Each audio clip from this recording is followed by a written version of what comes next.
We talk about that sort of notion of what it would take to not allow the market to dominate us. And I do want to get to some of these, like the daycare example that you provide. But let's also, this is a good time, I think, to define capitalism, because in this era there is, I think, there is particularly, I think, a large extent because Bernie Sanders has been in our loomed so large in our politics for 2 cycles now. There's been a sort of a focus on the definition of socialism, but I'd like you to define capitalism. Like where does, like, what constitutes capitalism in your mind, and to what extent is that sort of can capitalism exist if you have markets that are not subsuming so much of our freedom?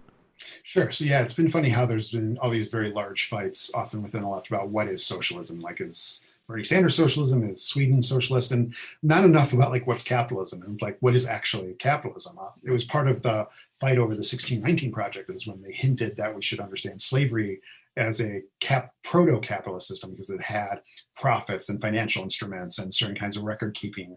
And people thought about that, but it's also like, okay, but like, what is actually capitalism? I think sometimes people use this kind of functional, like, well, if there's banks and if there's corporations and if there's private, like profit seeking, which I don't think is ultimately gets to it.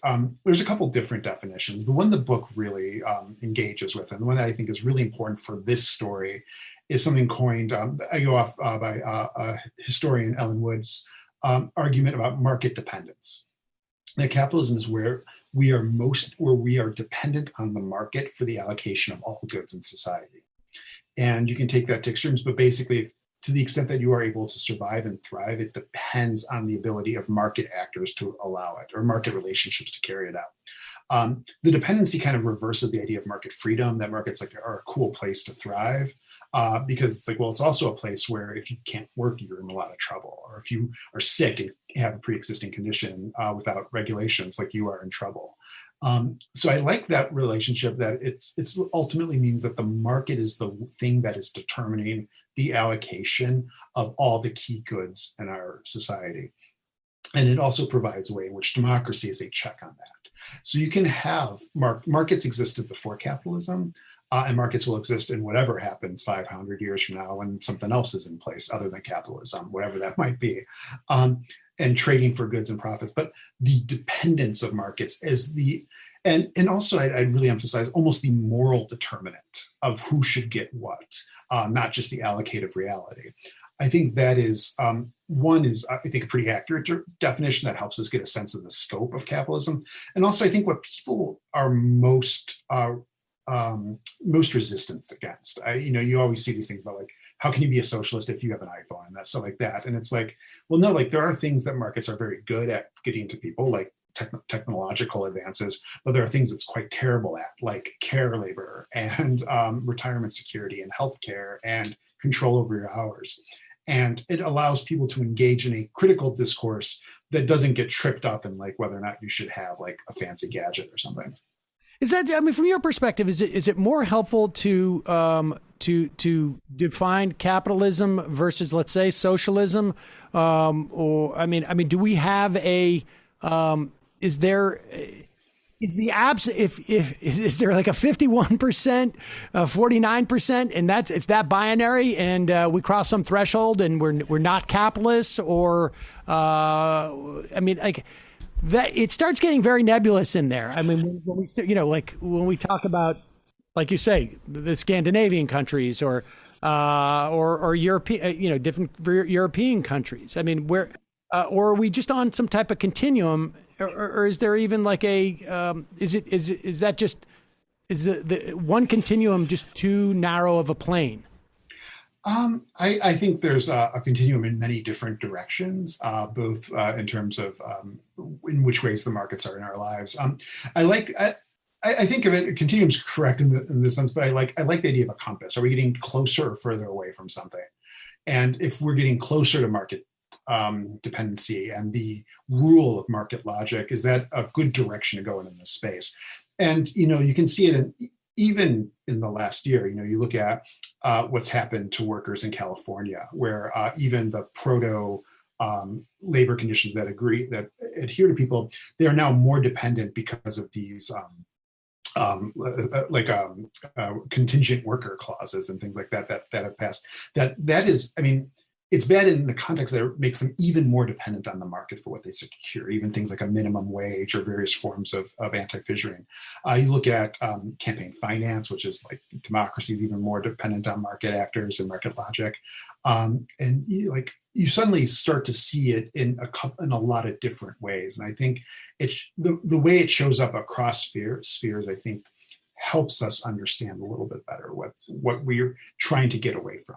Okay. All right. So tell us the example of daycare in World War II, because I really want to get to this into Medicare, or I should say Medicaid, and what it did in terms of like integrating the Southern hospitals. But yeah, so the story I knew a little bit about it. It was so fascinating to dig into. Essentially, that we mobilized and conscripted so many men during World War II, and we were at such a high-pressured economy. There was so much work that needed to be done, particularly in factories, that women were sent into the workforce very rapidly. And women had always been increasing their workforce participation across the 20th century, but here, going into government work and manufacturing and industrial work was sectors that they generally had not been working previously. And those were, high income, especially at the time, very high income. But, many had children and no one to watch them. And so as part of the mobilization, the government dumped a bunch of money into daycares for workers in government, in wartime facilities that they essentially created them within a year. It's crazy to see the scale of it. Hundreds of thousands of kids in good daycares within a year and a half plus, by the time it was like fully up and running. And people had really good impressions of them. Like the surveys were bad. Some people were resistant to the idea of using them, but then once they used them, they enjoyed them and benefited from them. A big component of it that I thought was really telling, very relevant for our debates right out here in 2021, is up until that point, daycare had essentially been a form of stigmatized charity. They wouldn't even think of it as stigmatized, or they would think of it as a good thing. That like their job in providing daycare for women who needed them was that they were either directly social workers or doing social worker-like activity, where the idea was like to make sure moms were behaving well and keeping case files and doing interviews and essentially acting as oppositional agents to the family structure. Where here in World War II, the military had no interest in being social workers. They wanted bombers and they wanted. And so they were like, if you can show up and work, we will absolutely give you daycare. We don't want to means test this. We don't want to keep records on you. And that was a transformative policy for the people who were able to, the women who were able to use it. Because it just removed the stigma and just showed how well a program can work when they wanted to. There was also a lot of opposition to it, ranging from social workers to the Catholic Church, to conservatives, to a lot of moderates. And so they fought to keep them going and ended up keeping them going for a few years, in some places a little bit longer, notably in California. And the fight is a very interesting one, full of all kinds of arguments about how daycares allowed women to have the freedom of choice into how to structure their families the way they wanted. And it's a really cool history. It's still very relevant, sadly, out here. Why is it that we can only provide something like that if, it is to pay for bombing people or fighting people? I mean, right? I mean, like we do things right when we want to. So like, the total warness broke, so there you have the stigma around poverty and, the stigma around gender relationships, right? So like the war required being flexible on patriarchy, and the war effort required being flexible on having large programs that could continue themselves if they wanted. And I think it's only like a little bit like the CARES Act in the pandemic, where you were paying people over 100% unemployment insurance replacement rates. Crazy times allow for policies to break through, and then it's a question whether or not you can continue them or find the coalition to build on them. Talk about this element of Medicare funding to desegregate Southern hospitals. So this is fascinating, this dynamic between providing this type of semi-universal, I guess, program and its implications, not just in terms of economics, but race, or I think it shows that dynamic between the two. Yeah, absolutely. So President Truman tried to get single payer health care and it was defeated. And one of the things the government did was just dump a bunch of money into hospital construction. So you had these federally funded hospitals all across the South to make up for disinvestment in healthcare and during the Great Depression, notably, and also the war. And those federally funded private hospitals remained desegregated until 1965. This is a decade plus after Brown, which should have required federally funded institutions to desegregate. It was a year after the Civil Rights Act, which prohibited, by definition, but in one of the titles, segregated facilities in public accommodations and also things that receive federal funding. Yet Southern hospitals remained segregated. They just refused in many cases, or more importantly, they were dragging out the process and kind of just lying and saying that they were doing stuff that they weren't. And it wasn't until the issue of Medicare funding, which was going to redefine the funding landscape for hospitals in the United States, came into being, that it was actually in a position to force change. Something a lot of legal scholars know that I did not actually know until I researched the book was that Brown versus Board of Education didn't actually desegregate many schools in the South, because the courts are very good at upholding privilege and power, but they're really bad at dismantling it. They don't control funding. They rely on elite actors to carry out their work. There's a great book called The Hollow Hope about this. And so your ability to rely on the courts to dismantle things like white supremacy is actually going to be kind of limited. They're really good at reinforcing it, but they're really bad at limiting it.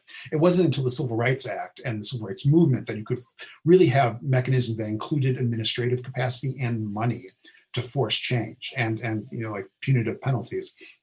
And so what the people who stood up Medicare did, in addition to just getting it launched in a year, which is totally crazy if you live through the 20 teens, they literally got Medicare up and running within 1 year.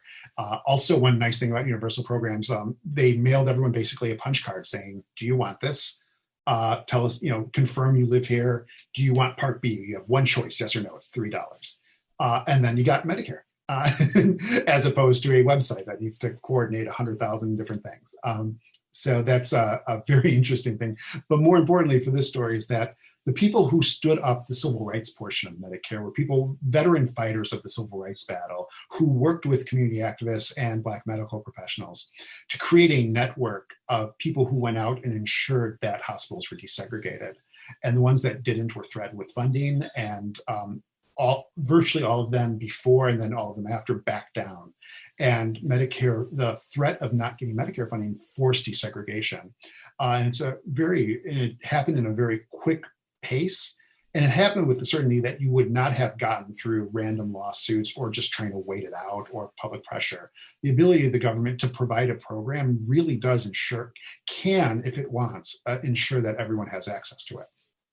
It's fascinating to me because as you talk about the power of affirmative action by the government into the market and its ability to sort of change, which would seem like a bank shot, right? I mean, it's one thing to say like you're going to take, we have an opportunity for you to take Medicare patients, and it's another to say that we're going to change your exclusion of a certain group of people through Medicare payments. There's this dynamic of like the invisible hand is really not invisible as much as it is obscured, right? And it's just it is hiding what its agenda is, whereas the government is at least we're explicit about what that agenda is. We can see what it is, and theoretically, at its best, it is democratically determined on some level. Yeah, absolutely. And that was one of the most pernicious things about Jim Crow's the ways it intermingled civil society and white civil society and private actors and public profit-seeking actors and the government as a background, right? So like all these hospitals in the South were public-private partnerships, though not legally. They were receiving public money in the sense that they were getting employer-provided healthcare, which is a tax expenditure, that they were receiving funding, that they were treated as private employers to ensure that the federal government could not get in the way through the federal funding component. And the courts took a very slow course with the hospitals, and it's the ability of a public program to cut through that mess of self-reinforcing segregation, I think, is really powerful, and it points to what programs can do now if we want them to. And they could have also designed it to not do that too. They could have just paid it out, or what they were really worried about was them just saying like, oh, you know what, like promise us in 5 years you'll get it. And then they, of course, 4.5 years later asked for a waiver. And this was like the real worry. And so there's ways that public programs can also reinforce it if you don't actively make the choice not to. We just have a minute or two here. And I know that, so much of your work has come out of your experience in the Occupy movement, which now almost, I guess, 10 years ago.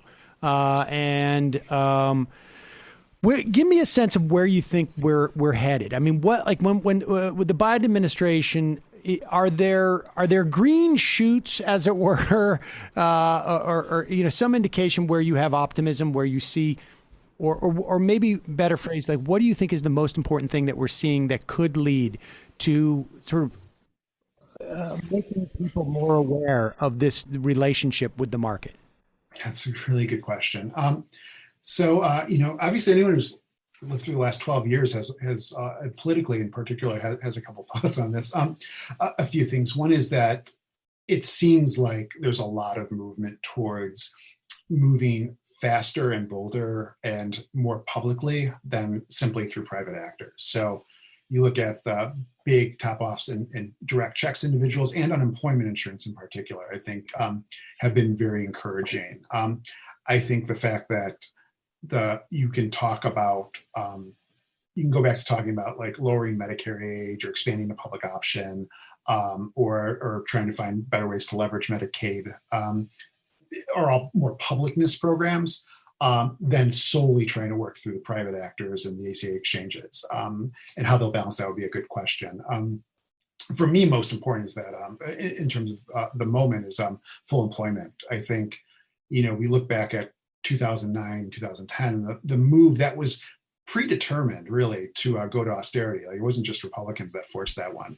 I think people understood what a big mistake it was on one hand. And then on the second hand, even in 2016, people in that time understood like there's a big fight about whether or not 4.5%, 5% was full employment, whether or not the economy had recovered as much as it was going to. In 2016, we should kind of just be okay with that. And, in 2019, unemployment got below 4% for maybe a year or two. I was at 3.5% for 6 months before COVID.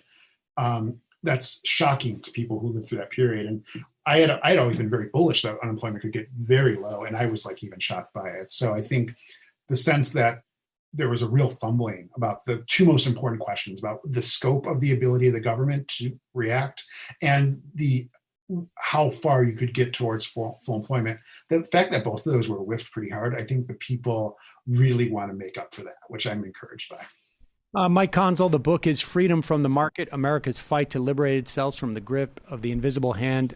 Really fascinating stuff. Thanks so much for joining us. Thanks for having me on. All right, folks, quick break. Be right back.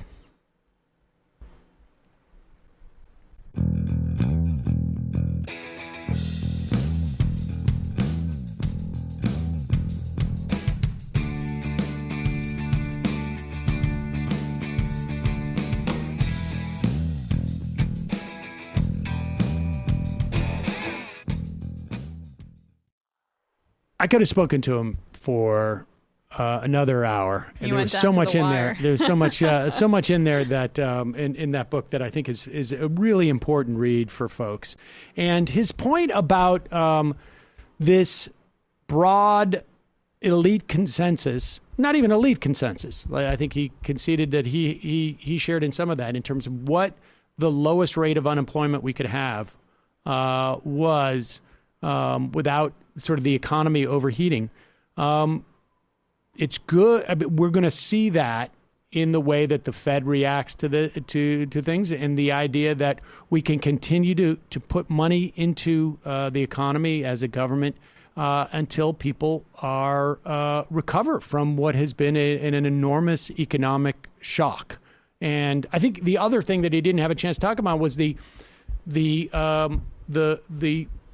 was a broad elite consensus about the concept of deficits and debt, which I think is also gone by the wayside. All right, that's it for us today. We'll be back with more tomorrow. See you then.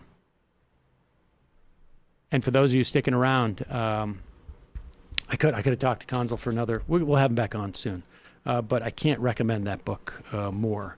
Really important to both. Like, I'm excited to read it. I am. It's important to sort of get these concepts of stuff that show the bounds of what we can do and what we have sustained in real time. But it also, I think, people to understand this relationship with the market and I love the idea too of sort of getting a sense of what constitutes capitalism, because it's so binary in our conversations that we have in this day and age as to that there's some massive divide, let's say, between Elizabeth Warren saying that she's a capitalist to her bone, which was obviously sort of like a little bit of a sop, a little bit, and Bernie Sanders, saying he's a socialist. I mean, the differences between them are not so dramatic, and I think some socialists would say, well, that's because Bernie Sanders is not actually a socialist and whatnot. Yeah. But the real question is, like, at least in the context of where we are at this day and age, what constitutes capitalism and what parts about it are problematic? And I think, that notion of having to enter the market with this sort of coercion is a big part of it. It is, and the way that you deal with that is to decommodify some, if not all, of these things that we need to exist. And I think the conflation of markets with capitalism is unhelpful, I think, is a short way of saying that. Yeah. The coercion, that goes back to the wage system. I just reading that 1710 diary of the slaver William Byrd II. He, wages are something you give to the servants who aren't slaves, right? And that's I don't know, that system is basically where we're at still these days. And I don't know, I think particularly in the context of what we talked about with Astor Taylor and student loan debt, a lot of these structures of control, they're just more mass and than they used to be, but it's the same kind of impulses of power, basically. Right. And that, and we didn't have a chance to get to that with him, but he's got some great, he does some great writing on that dynamic of the difference between, the difference in the coercive relationship between having access to university that does not saddle you with debt, vice versa. We talked about that in sort of slightly other terms, like you say, with Astor Taylor, but so much of it is about the relationship between the players within the market, right? You enter the market and you already have healthcare, and you enter the market and you already have housing. If you enter the market and you already have the option of an education that does not burden you with debt, you enter the market and your children are cared for when you go to work, it changes the relationship between you selling your labor and the person who's purchasing it. Yeah. And look, we know, and this is what the neoliberal project really is about, is on the other side of that ledger, from the people who are buying your labor, government does many things to ease or to add to their bargaining power by providing limited liability in terms of when you enter these market, either requiring or not requiring certain working conditions that you must provide, maybe providing infrastructure for your business in a way, like, the building the roads for a corporation that is selling a product is the functional equivalent of providing free daycare for a parent who's going in to, negotiate their contract with that company. It's just sort of like, what is that dynamic between those two entities that enter into the market? And it is way out of whack. I think COVID really revealed a lot of that with all the concern last summer about, are we paying too much to people in this COVID relief to make them stop going to work, right? That's the fundamental thing we're concerned about. And increasingly, I am convinced that this is sort of an obscured part of the healthcare debate. That it is, yes, insurance companies stand to make a lot of money, but, I think it was Matt Brunig who pointed out, like, this is not a massive industry. It's like a $30 billion annual industry. It's not a massive industry that it should have this type of power in and of itself. There's also the hospitals and the providers and the doctors. But I'm also convinced that there is a hidden incentive particularly for large corporations, but broadly speaking, that it adds a certain amount of control and power in that negotiation between the worker and the owner, the manager. When your healthcare is dependent on it. When your healthcare is dependent upon it, and I think I think that concept is a little bit obscured in that debate, like that notion of, because it's always mystifying. Like, people are like, well, I don't understand why corporations aren't lining up to have the government pay for health care. And to a certain extent, part of that is because, it may free up folks to be a little bit more, picky and have a little more power in that negotiation.